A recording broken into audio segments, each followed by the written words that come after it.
Hi guys, I am Rishabh Malhotra and today we will be talking about one of the most essential topics of theoretical computer science, cryptography.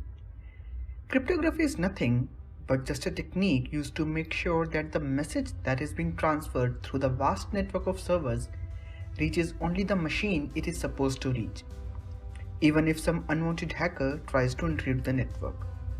So, cryptography is the science of using mathematics to encrypt and decrypt the data, enable the user to store sensitive information or transmit it across insecure networks so that it cannot be read by anyone else except the intended recipient.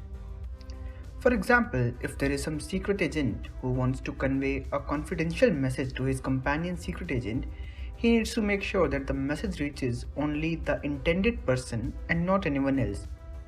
So the agent would encrypt the message in a way only his friend can read.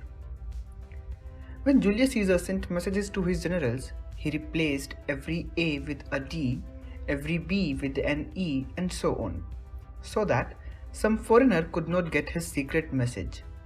Only someone who knew the shift by 3 rule could decipher his messages. Cryptography can be broadly classified into two types. Private key cryptography, where one key is used both for encryption and decryption, and public key cryptography, which uses a pair of keys for encryption, a public key which encrypts the data, and a corresponding private key for decryption. Let us go into some mathematical prerequisites before we go further. Let A and B be two given finite sets such that the cardinality of the set A is equal to the cardinality of the set B. Suppose f is a function from A to B which is both 1, 1 and onto. Then we define the function f as the encrypting function and the function f inverse of fm as the decrypting function, where m is the plain text or the message. Fermat's little theorem. This theorem states that if p is a prime number, then for any integer a, the number a raised to the power p minus 1 is an integer multiple of p. That is, a raised to the power p is congruent to a mod p.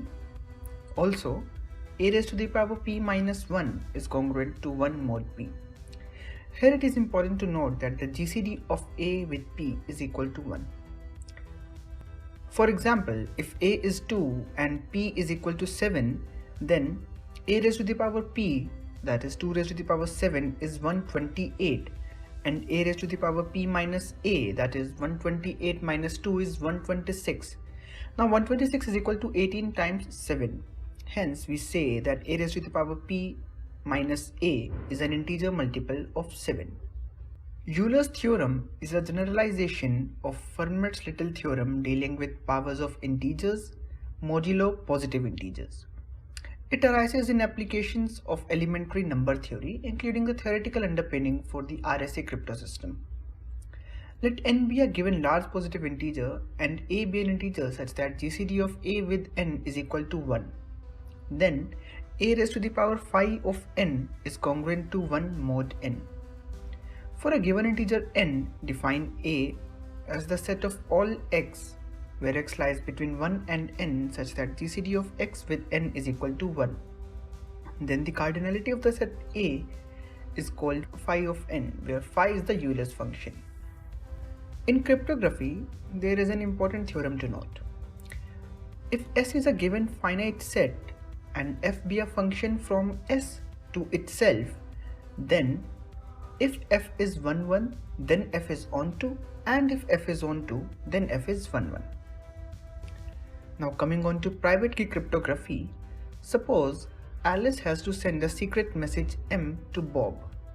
They both select a large prime P such that the given message M belongs to the set 1 up to P minus 1. They both select a common secret key K such that GCD of K with P minus 1 is equal to 1. Hence we can say that K of alpha minus P minus 1 of beta is equal to 1. That is, K alpha is equal to 1 plus P minus 1 beta. Now Alice encrypts the message as the function e of m, which is equal to m raised to the power k mod p. Let us say that to be equal to m dash. If some intruder X knows M dash, that is the encrypted message, even then he won't be able to read the message since X does not have the secret key K. To decrypt the message, Bob would take the function d of M dash, which is equal to M dash raised to the power alpha dash of mod P. Now we know that M dash was equal to Mk. So we can say that d of M dash would be equal to M raised to the power K alpha dash mod P. We know that K of alpha dash is equal to 1 plus P minus 1 beta. Hence we say that d of M dash is equal to M into M raised to the power P minus 1 raised to the power beta mod P, which is equal to M mod P, and hence Bob would be able to read the message.